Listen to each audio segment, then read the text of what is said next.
गिबियावनो आङो दिनै क'क्राझार जिल्ला दुलाराय बर' फरायसा आफादा बड'फा गोजोरथियारि सोलायनाय मावथांखिखौ बिथा खालामनानै दिनै नैबे बेखेवनाय हाबाफारियाव बाहागो लानो मोननानै आं गावखौनो गाव खोब गोजोननाय मोन्दों।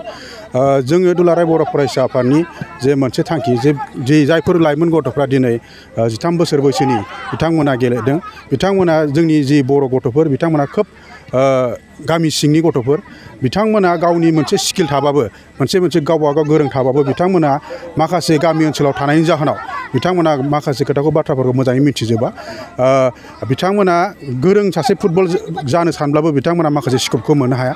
नैबे जि जोंनि दुलाराय बर' फरायसा आफादनि मावथांखि बड'फा गोजोरथियारि सोलायनाय मावथांखिजों बिथा खालामनानै जि फुटबल जों खुंदों, बिनि गेजेरजों गथ'फ्रा जाहाथे गावबा गावनि जि स्किल बेखौ बिथांमोना दिन्थिफुंनायनि सुबिदा मोन्दों आरो बिथांमोनखौ जोङो दुलाराय बर' फरायसा आफादा जोङो बड'फा फुटबल क्लाब मुंनि क्लाबाव जों बिथांमोनखौ सायख'नानै गेलेहोनानै जों स्टेट लेभेलाव जों डाइरेक्टयै एबार बाहागो लादों आरो नेक्स्ट फैगोन जि बोसोराव जों बाहागो लागोन। आरो जोंनि जि प्लेयारफोर जोंनि बड'फा एफसिआव गेलेनाय 7 प्लेयार बिथांमोना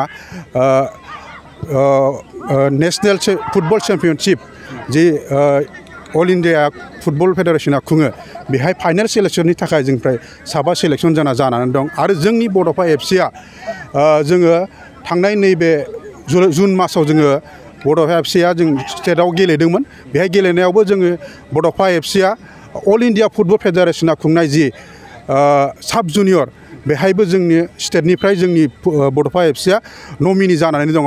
जुदि गासिबो थिगानो थायोब्ला जोङो फैबाय थानाय नैबे 2025 आरो 26आव जोंनि बड'फा एफसिआ आइ लिगआव गेलेनो स्कप मोनगोन। आरो बेजों लोगोसे आं मोनसे बाथ्राखौ दिनै नैबे मिडियानि गेजेरजों फोरमायनो सानदों जे जोङो नुदों जोंनि ओनसोलफोराव जे जोंनि नैबे बिटिआर ओनसोलाव खोब फुटबलनि सायाव जोंनि गेलेगिरि बिथांमोना खोब गोसो गुदुं। आरो बेखौ नोजोर होनानै जोंहा मोनसे मिशन दङ जे मणिपुर बायदि मोनसे 37 लाख थानाय पपुलेसन थानाय स्टेटआ जुदि बोसोरफ्रामबो 30निफ्राय 40 फुटबल गेलेगिरि बिथांमोना ISLआव दैथायहरनो हायोब्ला जोंबो बर'फ्राबो खम नङा। जोङो बर'फ्राबो फैबाय थानाय 10 बोसोरनि गेजेराव जोंबो नैबे बिटिआर ओनसोलनिफ्राय 20निफ्राय 25 फुटबल प्लेयार बेबायदि जोङो ISL आरो नेशनेल लेभेलाव गेलेनो थाखाय बा इन्टारनेशनेल लेभेलाव गेलेनो थाखाय जों फुटबल प्लेयार दैथायहरनो हागोन होननानै जोंहा मोनसे मिजिं दङ। दिनै बबे टीमा गेलेदों? दिनै नैबे बेखेवजेननाय हाबाफारियाव बनरगाव दखरा एबसु आरो गसाइगाव दखरा एबसुनि गेजेराव जादों।